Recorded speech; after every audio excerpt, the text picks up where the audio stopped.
message. Olowolafe. Good evening, ladies and gentlemen. Thank you to the Xchange for inviting me here this evening. I'm the president and CEO of Dreammaker Corporation and chairman of Dreammaker Realty, a real estate and wealth management firm. So I'll just give you sort of an overview about myself, about our company and what we're doing, not only for our individual clients, but our community, more importantly.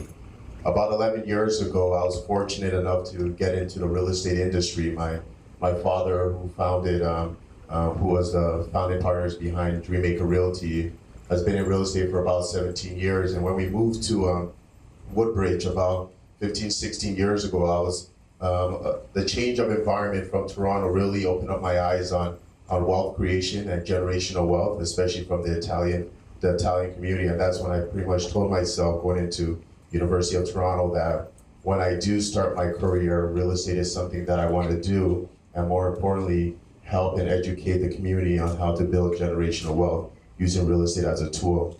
At 21, we launched Dreammaker Realty as a real estate investment company for the family, and I transitioned it over the last couple of years into a real estate brokerage firm. I was one of the youngest to launch the brokerage firm at 25, while at the University of Toronto Mississauga campus, not far from here. When we originally launched it, it was myself and my dad running the brokerage. Now we have 20 licensed agents within the city, and in the next 2 years, we're projecting about 100 licensed agents with 4 offices within the city.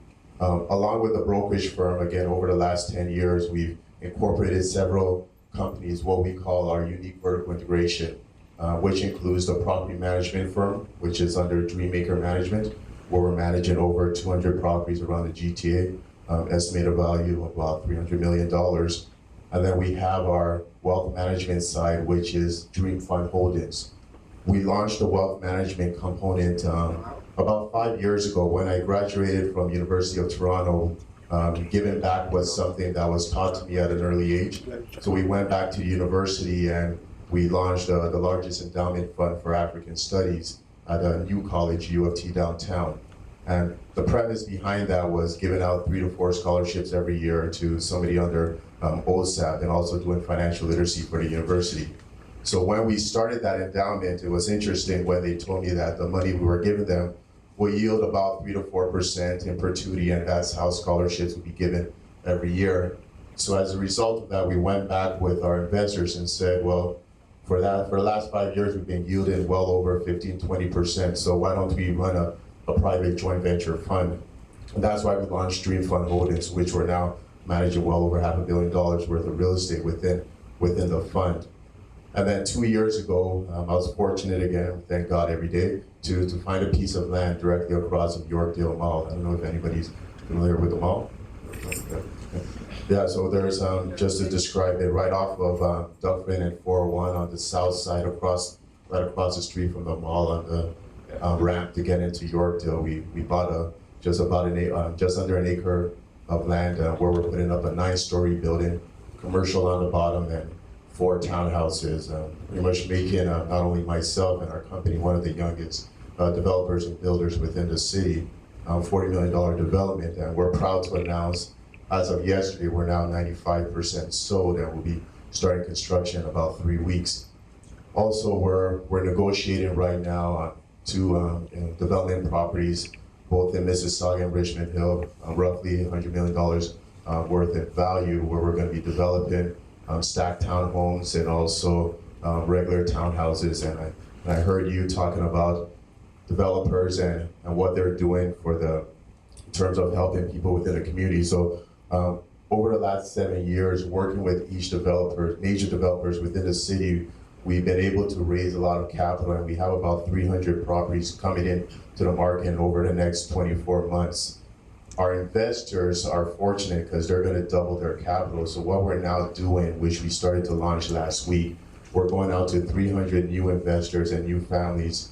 We're structuring a deal where someone's going to be able to buy their first property or their first investment with as little as $10,000 down, which obviously is not possible without the structured financing that we're doing.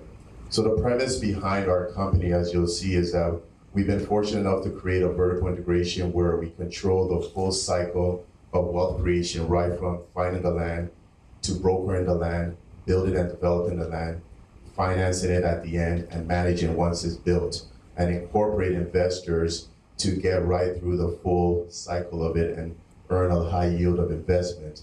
But more importantly, to create job opportunities. We're proud to announce that the Yorkdale project, where we've been able to hire quite a few individuals within our community, individuals that never would have had that opportunity before. And we're going to churches and high schools and colleges and universities and letting them know that we just gave out a $2 million contract for painting. And we gave out a $500,000 contract for excavation, or a $1 million contract for flooring, or a $2 million contract for drywall. And it doesn't have anything to do with doing your MBA or going to med school.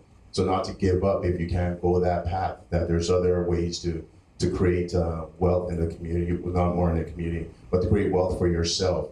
So we're proud of what we're doing. We believe we're just scratching the surface and connecting with organizations like the Xchange and several organizations within the city. We believe that over the next 10 years, we'll be able to change the way the community is viewed, and more importantly, the Black community.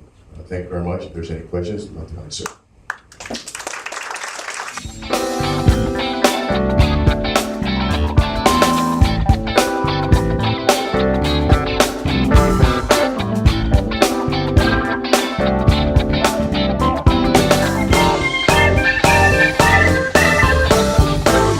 Just one has a business man also. I want to learn from your experience. I just want to share with us what has been your greatest challenge or difficulty as a Black in your business field.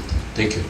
Thank you. Great question. I think over the last 8 years, being a real estate broker and launching a brokerage firm and being a business owner, that aspect wasn't that hard, because real estate agents, there's all across the community. There's Indian real estate agents, there's Jewish real estate agents, there's Black real estate agents.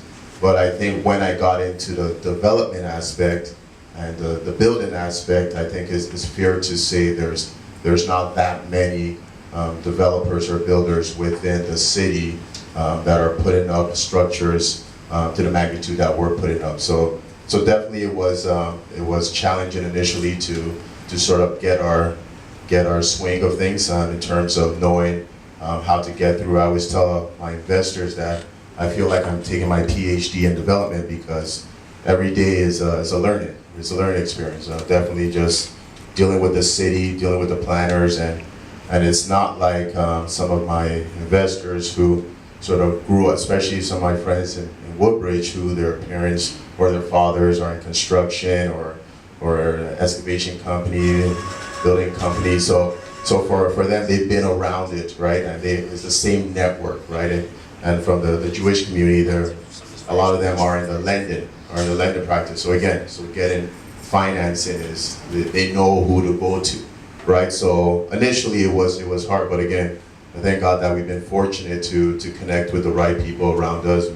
We have the top architectural firm, Kirkor, behind us, the top engineering firm, Sigmund Sudak. They did those spiral buildings in Absolute. In Mississauga there, we have the top builder, SkyGrid. They just finished the Yorkville project downtown. So we made sure that we put the right team around us, and we've been fortunate the last 7 years of building a lot of relationships with these developers, where it's come to a point where it's not about the color you are or even your age, because at 31, everyone that I'm hiring is older than me, right? But they respect the fact of what we're doing, what we've been able to achieve over the last decade, and what we're trying to achieve over the next several decades.